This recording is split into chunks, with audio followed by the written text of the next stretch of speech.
You're listening to the Assembly Call IU podcast and postgame show, the place where Indiana fans across the globe hang out online after every IU basketball game.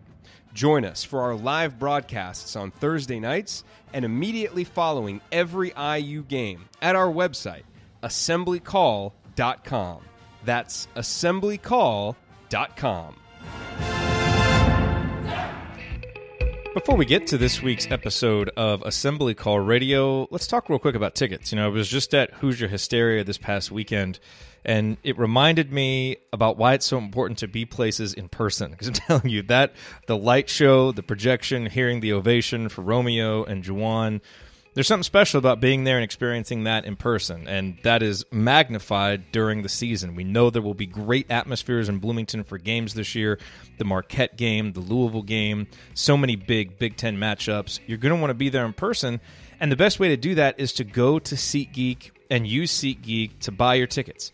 SeatGeek was designed from the ground up to make the ticket buying experience easier than ever, because you and I both know that depending on what site you go to, it can be kind of a pain.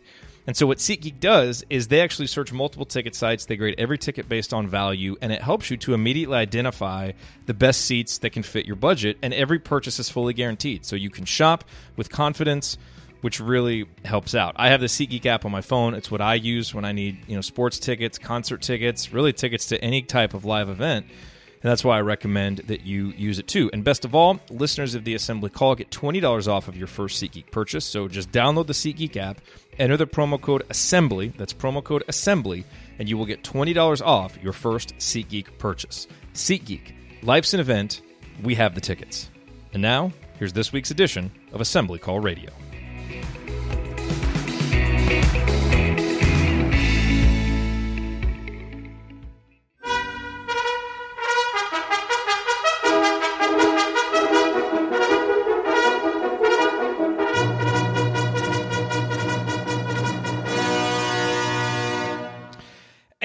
Welcome, Hoosier fans, to this week's edition of Assembly Call Radio, where each week we discuss the most important IU basketball stories from the past 7 days. This is our 96th edition of Assembly Call Radio, and it is our 428th episode overall of the Assembly Call, recorded on the evening of Thursday, October 4th, 2018. I am your host, Jerod Morris. And let's begin this edition of the Assembly Call how we begin every edition of the Assembly Call, and that is with our Hoosier Proud banner moment.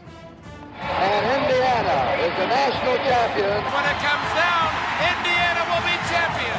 Smart takes the shot. The Hoosiers have won the national championship.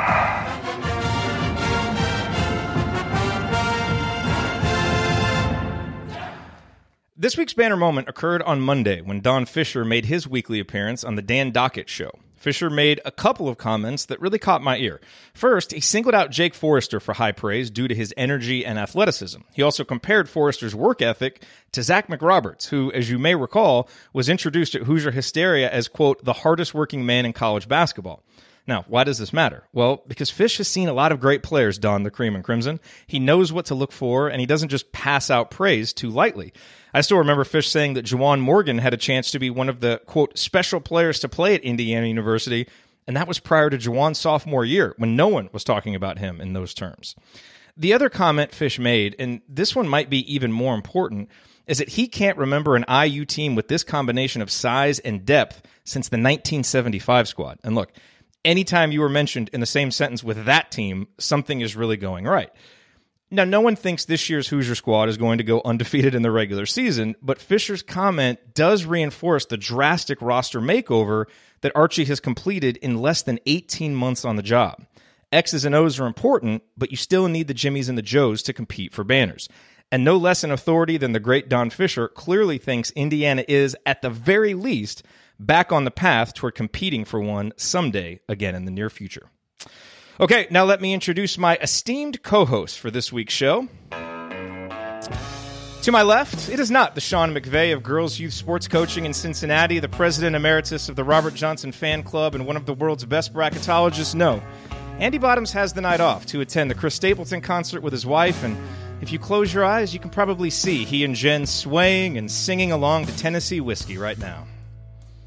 Used to spend my nights out in the ballroom. Let's go live to Andy right now for a report on the concert. Andy, how is it? This is fun. Hey, put Jen on the phone. I want to talk to her. Dude, would you let them have their night? He ought to be fired. Oh, jeez. All right, good Lord, you two. Well, filling in for Andy tonight, he's a 10-year high school head coach in Indiana who is currently an assistant coach at Western High School. He is the host of Sports Talk with Tonsoni, the founder of the Delphi Bracketology Club, and clearly someone who is angling to be the first president of the Archie Miller fan club. Look at me, I'm Archie Miller. I really, really like Archie Miller. I have a mad crush on Archie Miller, and I trust Archie. Thank you. He is the coach, Brian Tonsoni. Coach, what's on your mind this week?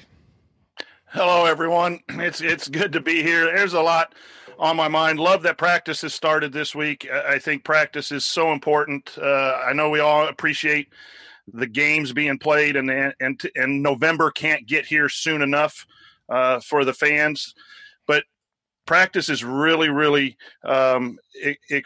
exciting at this time for the coaches and for the players. So the other issue is that the players want to play people too. They've been going in the spring. They've been going in the summer. They've been going in the fall. Now you have regular practice, 20 hours a week, and they're kind of anxious too. So as we're waiting for November, I'm sure the coaching staff and the players want to play people, whether it's a scrimmage or an exhibition or a real live game.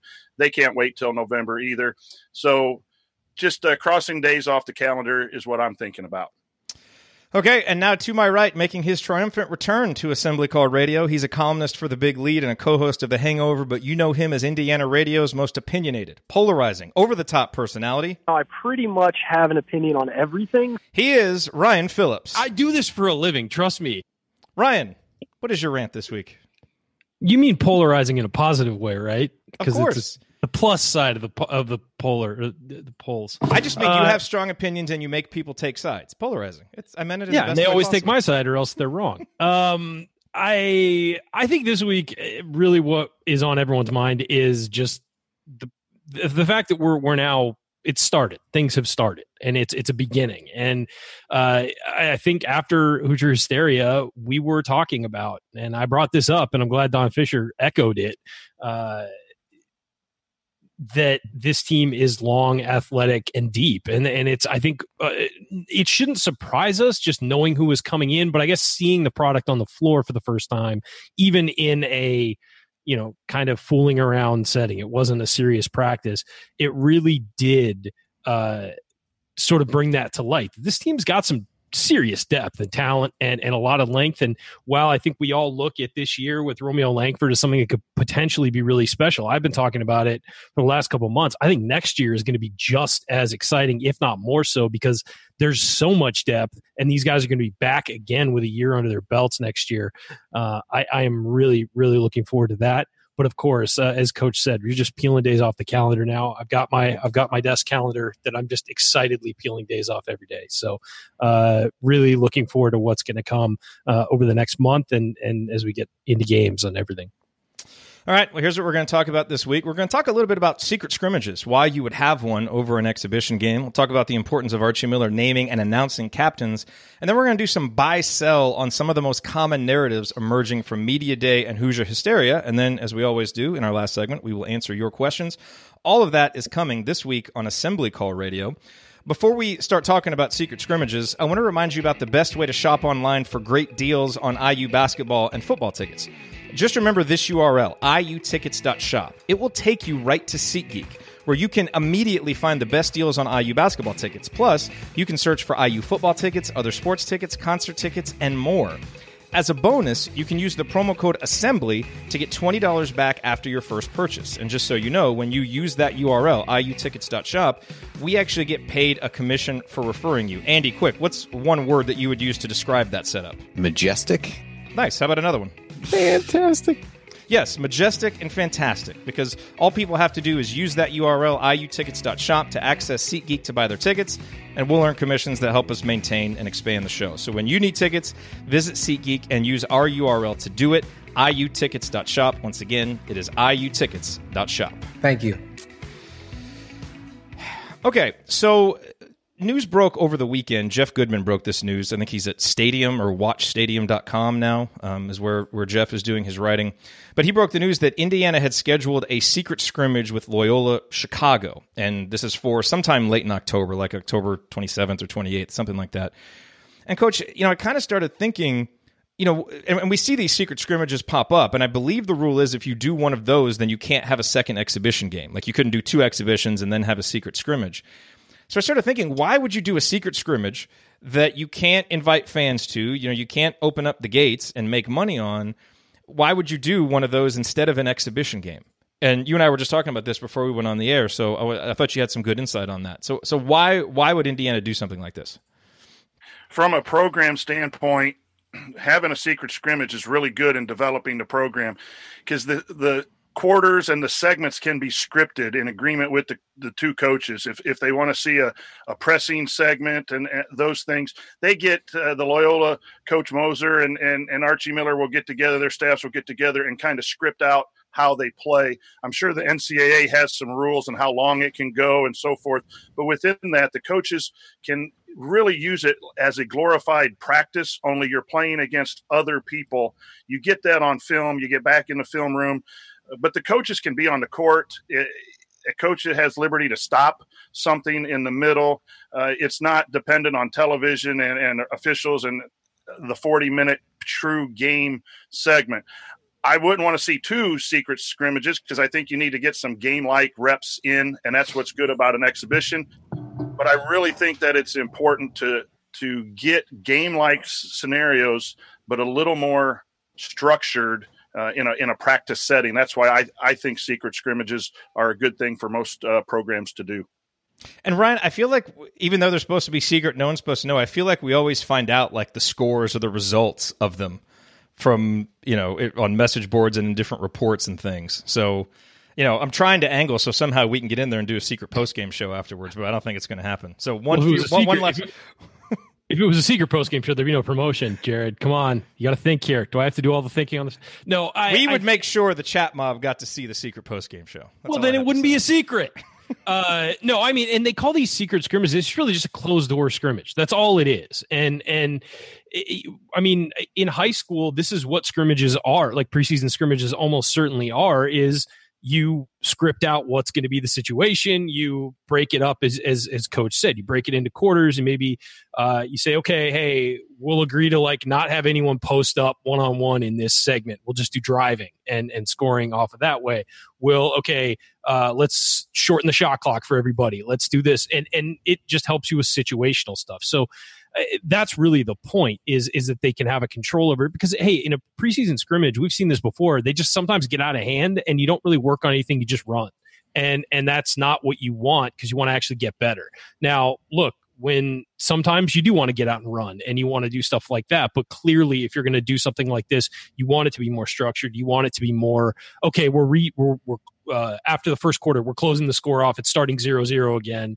Let's go out and do that. I mean, there are ways to do it and manipulate it so you get something out of it so it doesn't just turn into either a route or, some guy fouls out and you really want him to keep playing and things like that. So there's all kinds of factors that make it so a structured scrimmage is the right way. And so people are calling this a secret scrimmage. It's really just closed door practice with another team, it feels like. And yeah, there might be a score, but I think really it's just a practice with another team. And I'll tell you what, I mean, going back to when I was in high school, playing against other teams makes you so much better than playing against yourself because you're used to playing against the same guys. These guys have been playing together in some cases for 2-3 years and have been even the new guys have been playing all off season against the same guys.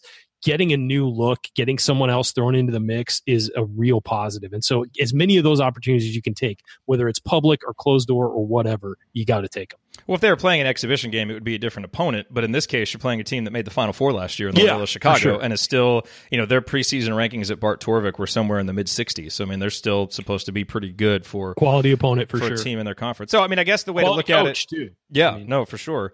I mean, I guess the way to look at it is it's one less time, to see the team before the season starts, but hopefully it results in seeing them many more times at the end of the season, because you get better and it pays dividends down the road. So any final thoughts on on what we're now going to term the closed door scrimmage with another team instead of secret scrimmage? I mean, I just think that it's a good idea, and I understand why they're doing it. And I'm sure fans might be upset that we don't get to see Loyola in Indiana, but I think it's just what it is, and it's just another practice, and we don't get to see practice day to day, so it's the same thing to me. Yeah, Coach, any final thoughts? I was always a big proponent, and I'd try to work with the coaches in high school not to keep score. Maybe set us down 5 with a minute or so to go, but the score is really, when these things get reported, it really does not say a whole lot. So if Loyola scores more points than Indiana, that's not a whole lot to take into a concern because of the scripted nature. I promise we won't overreact if we find out the score, whatever it is. All right, coming up on the Assembly Call, we are going to discuss something that was made public this week that hasn't been made public for as long as really anyone can remember. Team captains. Does it matter? If so, how much? We're going to discuss that next. Stick with us.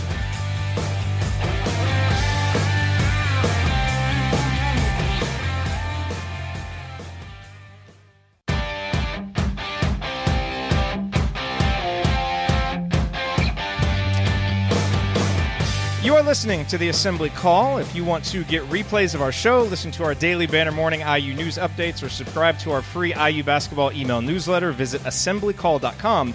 And if you ever want to watch the replays of our unedited live broadcast, then check out our YouTube channel. Those replays include all of the between segment banner that doesn't make it into the radio show or podcast edit. And on a recent episode, that included Andy revealing some of his innermost thoughts and feelings. Dear Diary, today Now, what were those intimate revelations? You'll have to check us out on YouTube to find out. I sat around and drank beer and watched basketball today. All right, fine. Or we'll just reveal them here. I'm Jerod Morris. I'm here with Ryan Phillips and the coach, Brian Tonsoni. And, Coach, you brought something up when we were planning the episode to talk about, which was, Archie named captains this week. Juwan Morgan, Zach McRoberts, they're going to represent Indiana at Media Day. They're also the captains. And no one can really remember, the last time that captains were named or that they were announced. As Alex Bozich noted right afterwards, this is the first time in at least the last 10 years that Indiana has publicly named team captains. It didn't happen under Tom Crean. It didn't happen last season either. So what is the importance? I mean, I think we all understand, kind of the importance of having team captains, but what's the importance of kind of making that public? And given the context of what we've seen from this program just over the last few years, how important is this role that Juwan and Zach now have? I think it's an important role when you are named captain of a program. I understand why coaches don't, because leadership is just really hard to define and hard to teach. You try to do it as a coach. Younger guys might be your better leaders, but even if you have a sophomore who's one of your better team guys, it's hard for a younger guy to be a true captain or a true leader. These are two seniors who have been through injuries and have been through a transfer. They have come to Indiana and given Indiana everything they've got, and that's what Archie really appreciates. And so I think that's easily why they have been named captains. So the thing is, the big thing is a player-led team is always going to achieve more than a coach-led team. And when the players take care of the locker room, when the player takes care of things that the coach doesn't have to worry himself with, then the coach can work on X's and O's and diagramming plays and doing all of those things. And it just makes for a better practice, a better cohesive team. Publicly, I think it just shows those guys that the coach appreciates what they bring. And I think it's good for recruiting, saying that you come here and stay for 4 years. We may bring in a Romeo. We may bring in some 5 stars. But there is a role for a good 4-year player at Indiana to be a big part of what Indiana's trying to achieve, and that's to hang another banner. So I think that's fascinating that it was done. A lot of coaches have gone away from that. But I think that speaks volumes for what those two young men bring to the Indiana program and what we can see coming here soon in November. Ryan, Juwan Morgan seems like a pretty obvious choice. What does it suggest, if anything, about Zach McRoberts' role on this team that he's a captain? Like, does that? We all think that he's part of the rotation beginning the season, but that seems like a pretty strong statement of what Archie thinks of Zach. You said that Juwan was an obvious pick. I think Zach's an obvious pick too. I mean, given the work that guy's put in, what you hear from Archie Miller when he glows when he talks about Zach McRoberts, and nothing to be concerned about. It's not like a nuclear thing. He's just happy. But he is effusive in his praise of Zach. And, he's another senior. And I think that senior leadership is something you're short on this team. And I think that to have that and to have two guys like Juwan and Zach who know what college basketball is all about, know what their roles are, and know what they can do, not just for themselves, but for the young players on the team, it's enormous. And as Coach said, they're examples of what Hoosier basketball is about. I know Zach's only been here for a short period of time. He hasn't been here the full 4 years, but he's a guy who has worked and earned everything he's gotten from this program. And those are the kind of guys you want leading your team. I think captains are a good thing because on the court, you have someone is in charge. And it is interesting that IU, I was not aware that there hadn't been captains for that long. I knew there was a year or two we didn't know who the captains were or who they didn't get announced, but I did not know it had been that long. And that's kind of shocking. But it gives you two guys who everybody can go to, who everyone can look to, and who everybody knows are a leader. And I think that both those guys certainly fit that bill. And it gives guys something to aspire to, a person to aspire to, and a player to aspire to. You're listening to Assembly Call Radio. I'm Jerod Morris here with Ryan Phillips and the coach, Brian Tonsoni. Let me ask you this, Coach. Do you think that there was any particular strategy with it this year because of the recruiting class that came in? And it's such a ballyhooed recruiting class, and you have a guy like Romeo who's going to get so much attention. Like, he is undoubtedly the star of this team. Do you think this was at all Archie just kind of planting a flag that, like, look, we've this young recruiting class, we've got the star in Romeo, but these guys are the leaders, and instead of just leaving it, not necessarily leaving it to chance, because I think Juwan has a strong enough personality and maturity and role on the team to take that on anyway, but this really solidifies it to everybody. Do you think that maybe the incoming guys had anything to do with that, or not at all? I think slightly, maybe. You always want to take care of everyone and make sure everyone sees their role and enjoys their role. And if the younger group is coming in as more heralded, that could cause problems and by naming captains. But I don't see that in Archie. I don't think Archie's going to play games. I think Archie named these guys captains because they are what Archie likes in his basketball players. They're seniors, more so that they've been through the grind for 3 years for McRoberts and 4 years for Morgan. I think it's more of that, and I don't know, but I think it's more of that than we need to balance out the notoriety or make the seniors feel important because the younger guys are being talked about a lot. I don't think Archie plays that way. I think Archie says, get on the line if you're Romeo, or get on the line if you're Juwan, if he's not doing well. I just think that's what I see in Archie. He's a no-nonsense guy, and he's not going to do something that's pretty. He's going to do something that is meaningful, and I think this naming captains was meaningful for the betterment of the program and to reward guys. But I think it's long-lasting. I don't think it's just this year. I think it's saying to guys like a Demezi, to Jerome, guys that might not be a one-and-done, two-or-done, you have potential in this program and are big in this program. And if you do what we ask you to do, you too can lead us to the next level. So I think it's very calculated and very well done, more so than it is to stop anything negative. Yeah, I think I agree with Coach. I think that this is about the two guys who won the captaincy. I don't think it's about anybody else. I think it's a reward for these two guys. Now, the ancillary benefit is younger guys see, okay, if you step up, you're going to be recognized for that. You're not just doing this to do it. And a guy, the guy I thought of, and Coach, of course, mentioned, younger guys like Demezi and Jerome Hunter and other guys. And there's certainly more guys who could, Rob Finnessy, guys like that. But the guy I thought of was Devonte Green. I mean, he's a guy who, if he buys into the team concept, he can wind up being, it's an honor forever. That never leaves you when you say, I was a captain at Indiana. That's a huge deal. And it's a huge, thing for your career. And to look back at your career in 4 years and be one of the rare players who got to say, I was a captain at Indiana and I was picked by my coach to be a captain. It's not a popularity contest among your teammates. It's your coach rewarding you for your effort and what you've done and meant to the program. That's a big deal. And so it's something for these guys to look forward to, that, hey, that's going to live on long past me being out of here. I get to be on that list of guys who've been captain. Between the chat right now and the names that you guys just mentioned, I think about half of the remaining roster has been mentioned as potential captains for the future. You guys mentioned Devonte. Obviously, there's a lot of young guys that kind of feel like they have that in them. And I think maybe, Coach, quickly here, that kind of speaks to the culture change that Archie has instituted as well, and some of the guys that he is brought in, and also to the credit of the staff before, some of the guys that were holdovers from that staff as well. Because one guy that we haven't mentioned, who I think is almost certain to be a captain at some point, is Al Durham. I mean, he's got captain written all over him when he's a senior. Yeah, and it's another signal, too, that you got to withstand the struggle.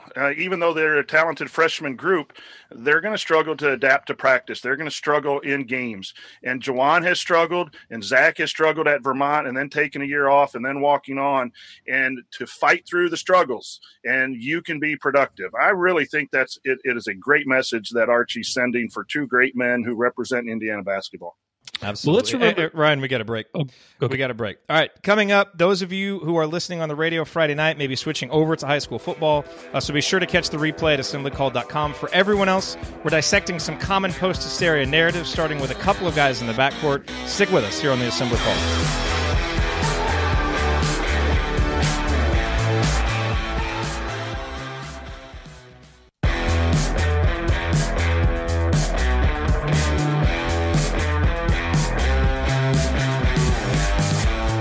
Welcome back to the Assembly Call. I want to let you know real quick that if you are a serious IU Hoops fan, then you need to be subscribed to our free IU basketball email newsletter. There's a high-level operation going on out there.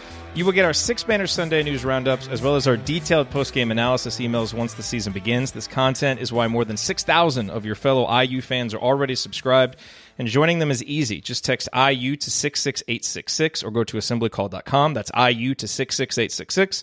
Or go to assemblycall.com. Make no excuses. Can we get some basketball, please? Okay, back to talking IU basketball. I am Jerod Morris. I'm here with Ryan Phillips and the coach Brian Tonsoni. And, we're coming off a week where we had Media Day, we had Hoosier Hysteria, so after a long offseason, we've gotten a few snippets via social media, but this was really the first time that we got to hear from guys, we got to see guys play, so there's been a lot of narratives that have emerged since Media Day and since Hoosier Hysteria, and so let's run through some of those, and let's do a little buy, sell, or hold, kind of how you're feeling about these narratives. The first one that I want to bring up is about Devonte Green. And it's this narrative about, Devonte really being fully bought into Archie's program and ready to be consistent. We heard comments from Archie, heard comments from Devonte about how last year it really took him a little while to transition to the new staff and to really buy in, to trust what was going on. And that when he did, we saw some of those better performances in February. And Archie said it led to a really consistent offseason. And what he hopes, obviously, is more consistent point guard play from Devonte this season. So, Ryan, we'll start with you. Are you buying or selling a more bought-in and consistent Devonte Green once the season begins? Well, everybody keeps saying it, so I kind of have to buy it and take them at their word. I think that we kind of have all been waiting for that to happen with Devonte, and there were times last year where it looked like that was happening. And then, you'd have setbacks. It was 2 steps forward, 1 step back at every, what seemed like every other game.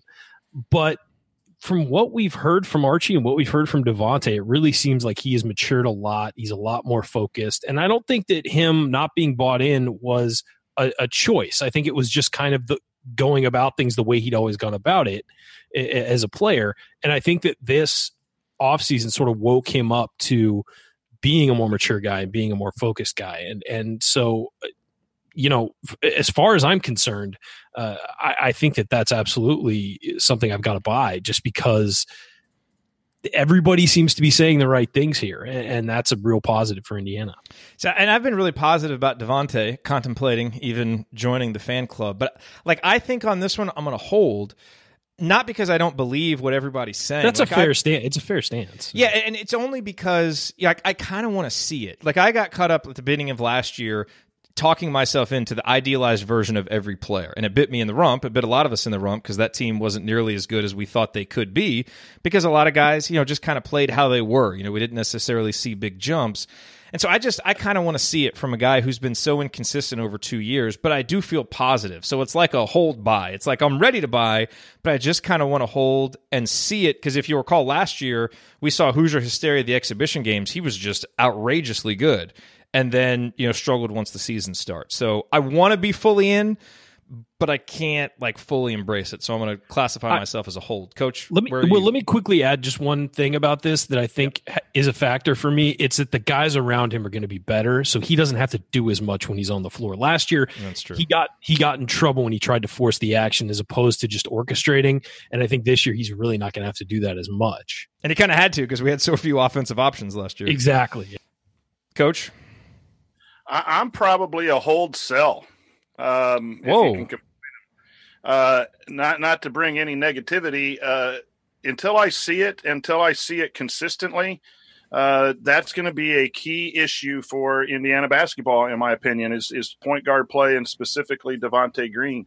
Sometimes it's hard to get a player to change the way he plays, and that is going to be a task that Archie's going to be working on. That's going to be a task. I agree with everything that everyone said.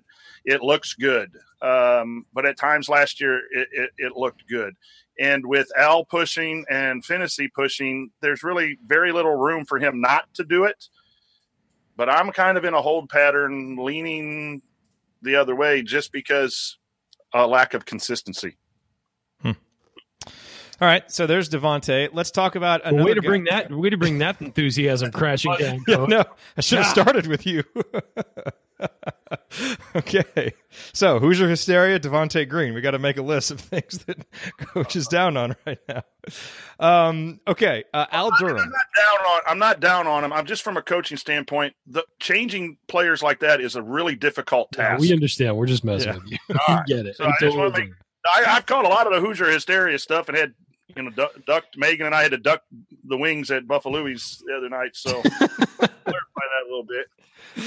Okay, let's talk about another backcourt guy. So Al Durham, and the narrative has kind of been that he is maybe the most improved returning player, ready to shoulder a bigger load. A lot of people have been talking about his shot form. Shoot, I had Kent in our community. Ryan asked if Al's been working with the shot doctor. He asked if that's where you've been, if you've been taking secret meetings to work with Al because his shot looked a lot better. I have not gotten a call. Not yet. So, Coach, we're going to start with you on this one. Are you buying or selling Al Durham as, let me see how I want to phrase this, Al Durham as one of the most improved returning players and someone who's a definite for the rotation? I'm buying that.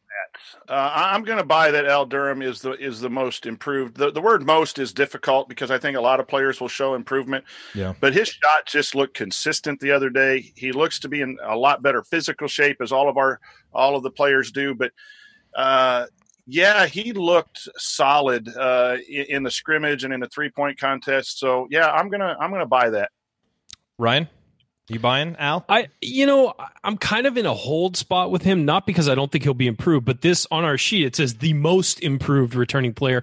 I don't know if he'll be the most improved returning player. I think we may have to go with a guy we're going to talk about in a minute, and so I'll bust it out then. But I think that I think he's going to be improved, and I think there's no doubt. I don't know if anyone's questioning if he's going to be in the rotation. He'll be in the rotation. Yeah, that was a silly thing to say. He's a lock for the rotation. Yeah, he'll be in the rotation for sure. So I don't have I'd say that I'll hold on it because I think that he's going to be improved and he'll be good and he'll certainly be a part of the rotation. But I don't know if he's the most improved player. Yeah, I'm going to hold it too. The early returns are good, but what I want to see from Al is being able to do it when the talent level, kind of ratchets up, the games get a little bit tougher. Can he still be as aggressive? Because what I thought he lost in the second half of last season was some of that aggression. And yeah, he didn't make the big mistakes, but his confidence kind of ebbed and flowed. And when he was confident and took it to the hole, we've talked about the numbers, how good he was in pick and rolls and driving to the basket. Like he's got some things he does that really right-handed well. Floater, man. Right-handed. But, if his jump shot really is improved, then that's really going to open some things up for him. So, it's kind of a hold by, kind of like I am with Devonte. But I think with both of those guys, I just want to see it because I think it becomes so easy to get caught up in the offseason narratives. You can forget what you actually saw with your own two eyes when they were playing last year. So I want to see it from those two guys first. But I think what's really encouraging is Indiana's guard play could be a lot better than what we think if these guys live up to what's been talked about in the offseason. And that's a big sign because that's this team's biggest question mark. And if they can answer that question, it's a team that has top 10 talent, so it's going to be really interesting to see. Okay, let's talk next about San Diego guy, Evan Fitzner. So Evan Fitzner, he is just wowing everybody with a shooting stroke. It is, just people are writing poetry about it. They're singing songs about it. They're making sculptures of it. I mean, it's taking Bloomington by storm. So, Ryan, I will start with you, since you are our resident Evan Fitzner expert, since he's a San Diego guy. Are you buying Evan Fitzner as a starter? I'd like to apologize to everyone I know who went to Francis Parker High School in San Diego, one of my high school's rivals. I will say, no, I don't believe he's going to be a starter. Maybe due to injury early in the season when, nobody has stepped up to really fill the Duron Davis role. Maybe he starts a little bit, but if we're talking like in general, in the meat of the season, I don't think he's a starter. I think he's a specialist off the bench, a guy who can stretch the floor. He's got enough length to do some stuff defensively, but I just don't think he's going to be a guy they're going to be relying on for 25, 30 minutes a game. I really think that he's going to be a guy who comes off the bench, can stretch the floor for you, spreads everything else out. And most importantly, I know a lot of people are really excited about his shot, but what having a big guy like that on the perimeter does is it opens up driving lanes for everybody else, because you pull that defensive big man out of the middle, opens up, makes the paint just wide open. And I think that is what his biggest contribution is going to be. Because if you look at the number of three-point shots guys make in a season, their ability to stretch the floor is far more important than actually hitting the shots, because it opens up the offense. And that's something that Indiana did not have last year, and it allowed everybody to collapse the paint and make it really difficult for this team to score. Getting guys like Fitzner and other shooters on this roster are a big deal, because you need them to stretch the court out, stretch that defense out. So I am selling him being a starter, but I'm buying him being a key piece off the bench. Yeah, we got this question on the podcast on the Brink mailbag we did, and I kind of said it was a question similar to this. I kind of said I was siding toward him maybe being a starter, but now with the announcement of McRoberts as a captain, and I think thinking more about, what does Archie value the most? Archie values defense. And so I think it's going to be one of those two guys who's starting, because Devonte, Romeo, Juwan, and Justin are going to be starting. So I think it's between McRoberts and Fitzner for the other starting spot. And I think you can make the case that maybe Archie wants better shooting and would want to have a guy like Fitzner in there. But I think Archie's his priority would be getting off to a good start defensively, and Zach McRoberts is his defensive tone setter, and it's his captain. So I think Zach starts, and Evan, comes in off the bench. And obviously, when you have a guy who can come in off the bench and knock down a couple of threes, that can provide you some good momentum. So I'm going to sell this, but Ryan, like you said, buy him as a huge key piece of the rotation. It may be a little matchup dependent, but I think he's going to be a really important player all season long. Coach, what do you think about Evan? As a starter, I'm in a hold pattern until you see what the rotations are. Sometimes your best five guys, your best unit is not who you start. And to bring a guy off the bench who can knock down threes can give you a boost at that 12, 13, 14-minute mark when people need a rest. So that's why he wouldn't come off. And I think it's going to depend a lot on defense. If he can guard and shoot, then he might have a chance to move in. It's going to be interesting. Is Archie going to go with the smaller five, or is he going to put a big in the five spot? The guy we're going to talk about next, I think, has a chance as well, possibly, of moving into that starting rotation. But with the depth, you have starters are nice. Bench players might even be better and better at playing against the second unit of the opponents. So I'm going to hold on that. I think he's good enough to be a starter at some point. I think he's probably better off the bench, but I'm going to hold. You're listening to the Assembly Call. I'm Jerod Morris here with Ryan Phillips and the coach Brian Tonsoni. We're doing some buy-sell on some of the most common post-media day and Hoosier hysteria narratives. Ryan, did you want to jump in and make one final point on Fitzner? Yeah, I think that one thing you have to remember with Fitzner is that he might, as you said, it could be matchup dependent. He could start a few games, but I think if you're looking at, okay, who are the starters, like the guys you point to, the five guys who will start the most games, I don't put him in that category. But yeah, if there's a matchup dependent, if there's another, stretch 4, stretch 5 that you need to defend, maybe he's the better guy because he has those long arms and can get out there and defend it a little better than some of the other guys. But I don't think that that's a guy who's going to be consistently in the starting lineup. Okay, let's hit a couple more of these here pretty quickly. Ryan, we'll start with you on this one. Race Thompson. Are you buying or selling Race Thompson being ready for a spot in the rotation? I'm buying no matter how expensive it is. This is a guy, we talked about who's going to be the most improved player, and I think that you have to throw Race Thompson in that based on what we saw in high school and then what we saw in Hoosier hysteria, what we're hearing from people. We've been talking him up since he stepped on campus last year and redshirted. I just think that there's so much there that this guy can do. And I think he could be angling for a spot in the starting lineup. I mean, he's just such a well-rounded player, and he's bigger than he looks on film. He's bigger than he looked in high school. He's certainly gotten the physical part going for him. And yeah, it'll take him some time to adjust once the games are real, but I think this guy's going to be real good for Indiana. Coach, you look excited over there. I'm buying big time as well. I just think spending that year as a red shirt, we've talked about the programs that have done that. I think that's a benefit. And he wasn't just someone coming in learning the ropes. He was very talented in high school, and then gets a whole year to get ready. And I think, Jerod, you mentioned something on the Hoosier Hysteria postgame about, I think he was guarding Justin at one point and made it difficult. And Justin takes a questionable 15-footer, didn't allow him to go baseline. If he can guard a 3, 4, and a 5, and he can knock down maybe a 15-footer, and they say he can stretch out to 3 a little bit, maybe not super consistent. He did in high school. Yeah, so that's just like that's a defense, and not to the level of Fitzner's shooting, but another threat. And if he can score with his back to the basket, I just think that's a guy that's really going to move up the rotation. Again, maybe more as the season goes on. Yeah, that's a big buy. Yeah, and Archie just loves his physicality, his willingness to mix it up. Everyone in the chat agreed, so I think we all pretty much agree that Race is going to be a rotation guy. Okay, one more for the segment. There's probably others that we can get to. Maybe we'll do it on a future episode, but one more here. How about Jake Forrester? Or, Coach, we'll start with you. Are you buying Jake Forrester being ready for a spot in the rotation? Maybe not at the start of this season, but let's say by Big Ten play, are you buying Jake Forrester as a guy who is playing a key role on this team? I'm going to sell that, but questionably sell that. I think Jake's going to be an energy guy. I think he's going to find his role to come in at some point and give energy. And I don't know that by Big Ten season he'll be part of the regular rotation. It wouldn't surprise me from what we've heard. Don Fischer on the Docket show was really talking about him, and there's been nothing but good things coming out of the Indiana camp about Forrester. But there's, you're talking 9 to 10. And Archie might start with 8 until everyone gets on board. I think there's a lot to learn. He was impressive at Hoosier Hysteria. It would not shock me if I was wrong on that. But I think he's going to be a guy that Archie's going to throw in there to get a little juice going, to get a little spark going offensively, defensively. And the freshman inconsistency still concerns me, a la Al Durham and Justin Smith, with him being a huge part of the rotation.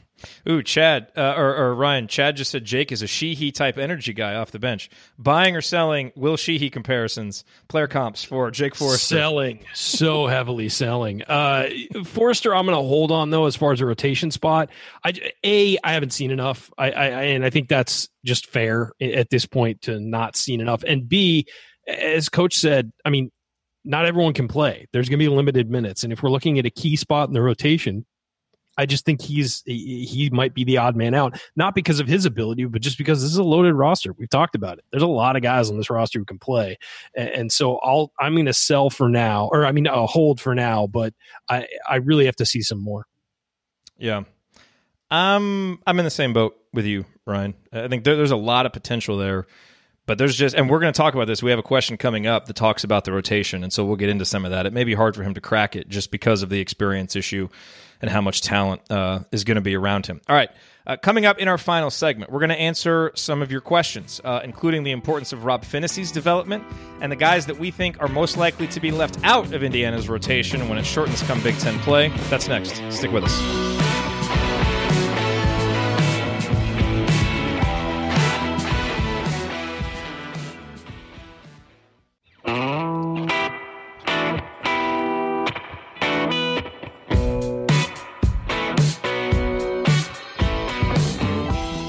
You're listening to the Assembly Call. We are wrapping up another week of talking IU basketball. I'm Jerod Morris here with Ryan Phillips and the coach Brian Tonsoni. It is time to answer your questions. Remember, you can always send us questions via Twitter, or you can leave us a voicemail with a question throughout the week. Just call the number 317-762-6253. That is 317-ROB-MAKE, and you can leave us a voicemail, and we will get your voicemail on the air. And so we will start out with the one voicemail question that was submitted this week, and this comes from Josh. Here is Josh. Hey there, Assembly Call crew. My name is Josh Wilson, longtime fan of the show, and I really enjoy our chat mob family that we've put together. Quick question. I think Peaks put it out today about Rob Finney and how a lot of veterans have said he has come the furthest. How important is it going to be for him to be successful and come through those freshman growing pains? So I appreciate it. Love the show. And as always, thanks, guys. Coach, let's go to you first on this. You obviously coached against Rob Finney when he was in high school, and we were just talking about him in the scrimmage and how he didn't necessarily stand out, but yet all of the reports that you hear from people who have seen practices, they've really just been effusive in their praise of Rob. His teammates, as Josh alluded to, have really talked about how solid he is. We've talked earlier in the show about the improvement that we are hoping for from Devonte and Al. So given all of that, how important is it that Rob comes in and is able to be a productive player as a freshman? I think it's extremely important because I think he's a true point guard, which is run the offense first, score when you have to second. I think Devonte likes to score a little bit, and he will run the offense, and I think L is a good point guard. But I think Finney is that true point guard. And watching him when we played against him, he took the whole first half getting everyone else shots as the defense was set against him. And then later, as adjustments were made, then he got his own points. I just like the mentality that I saw as a high school senior. It's a lot different in college. But that if he progresses, as people are saying, he pushes the other point guards. And I'm telling you, point guard play is going to be very, very, very important for Indiana. So as good as he gets, he makes the others better and pushes them and plays well himself. I think it makes Indiana better. Ryan, do you have anything on this? Yeah, I think that his most valuable contribution, I think he'll be fine on the floor, but I think the most valuable thing he's going to do is push Devonte Green. And I think that if you have somebody forcing Devonte Green to get better, that's the best solution here for Indiana's point guard woes. And that is to push the starter to be better. And competition breeds that. And I think we've seen it everywhere. Every great program, competition breeds that. You want to know why Alabama's good in football every year? Because their practices are harder than some of their games. Like it's having guys pushing you and knowing that you constantly need to get better because there's a guy right behind you that's coming to take your job. And so it's about going up against the best in practice, improving, and then knowing you have to constantly be improving or you're going to lose your spot. So I think that's going to be his most valuable asset this year. But I think moving forward, he's going to be a fantastic player for Indiana because he is that true point guard, that pass-first point guard that I think every great program needs to have. Let's hit Lauren's question real quick. We'll just do this as buy-sell. She says, do you think the free throw percentage will go up this season as a team? I just want to say I don't even want to fathom it not. I think if the free throw percentage doesn't go up, I might be looking for a new program to cheer for because it can't get any worse. So can we all just at once say buy that we're buying the free throw percentage on this team going up? If you sell it, you're never allowed on the show again. Yeah. And if it doesn't happen, oh my, let's just not even fathom that. So yes, we do think the free throw percentage will go up. And it's not just like wishful thinking. It's because guys who shot really poorly last year, Deron Davis, Juwan Morgan, have a track record of being better free throw shooters than that. And I just think overall the shooting will be better this year. It just felt contagious last year. Yeah, it really felt contagious. It did. Okay, so this question is from Robert. So after seeing the scrimmage last weekend, who are the 3 to 5 guys that you see being left out of the rotation after this season? Ryan, do you want to take this real quick? I mean, I'll tell you right now. And tell me if you disagree with any of these. In for sure, I have Juwan, Romeo, Zach, Justin, Evan Fitzner, Devonte Green, and Al Durham. I have those guys in the rotation for sure. In probably, I have Robert Finney, Race Thompson, and Jerome Hunter. I can already see where you're probably going to add Race to in for sure. And the question marks to me are Clifton Moore, Demezy Anderson, Jake Forrester, and Deron Davis. I don't think I left anybody out, but let me know if I did. I think your first 8 are right. I think it's going to be Morgan, Langford, McRoberts, Justin Smith, Evan Fitzner, Devonte Green, Al Durham, but I also think that Race is definitely going to be in, Race Thompson, and then Jerome Hunter and Finney. I think Finney has to be because you need a backup point guard, a true backup point guard, and I don't see Al Durham as a pure point guard. So I think that you're going to have Finney and Durham likely playing in the backcourt together. We're at 9, and that's already a 9-man rotation right there. Well, that's 8. That's 9, and then that's not even counting. That's not counting Jerome or Duran Davis. Yeah, or Duran Davis. So we got some talent this year, fellas. Yeah, and look, there's a chance that maybe somebody redshirts.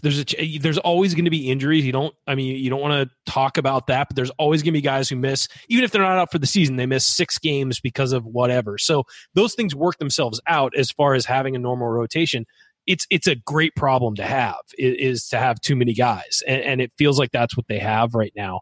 But I think that you've got to look at that top, 6 or 7 and say that's pretty solid. But those bench guys, those deeper bench guys, hey, with the way teams play nowadays, up and down, you need a lot of depth. I mean, you're making line changes sometimes, and so it's great that they have that depth. And a guy like Juwan won't have to play 35 minutes if he doesn't have to.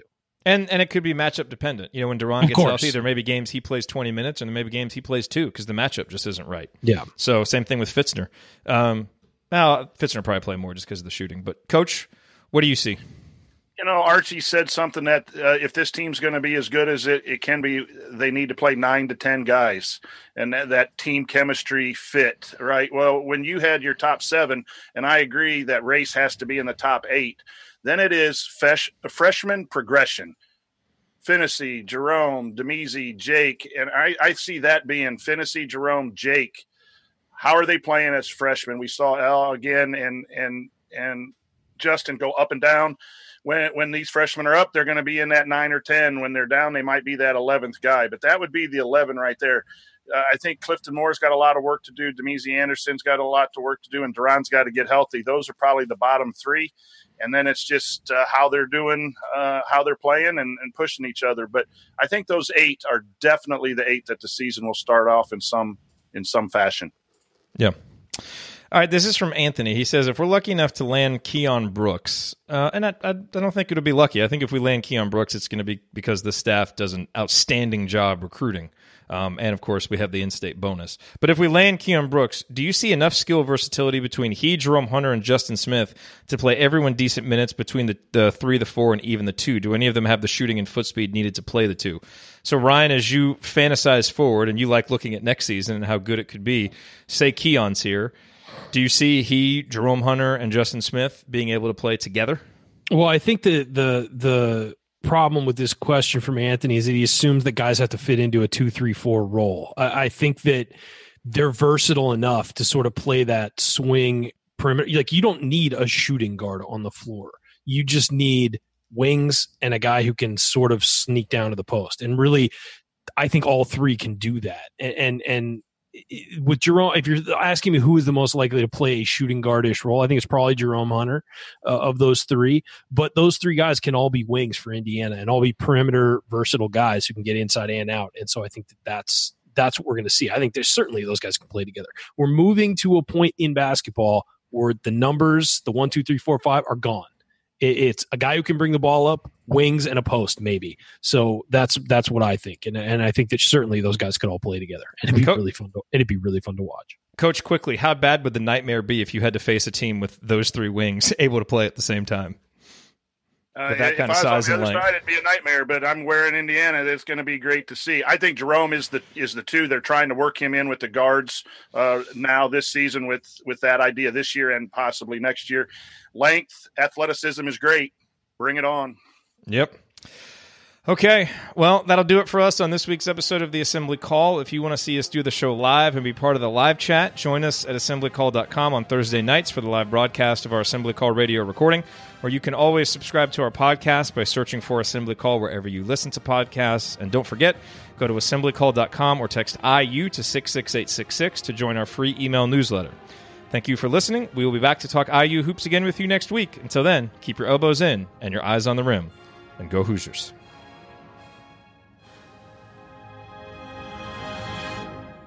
Thank everybody for coming out. All right, I got to get out of here, folks. Thank you. Thank you for being here and for listening to this episode of the Assembly Call. We appreciate it. And we really do rely on the support of audience members like you to keep our show going and to keep growing. And so we have set up a page on our website at assemblycall.com/support that lists 5 ways that you can support the Assembly Call. And we encourage you to choose whichever method is the easiest and most convenient for you. One of the methods is donating, and so many of you have donated, and we appreciate it so much.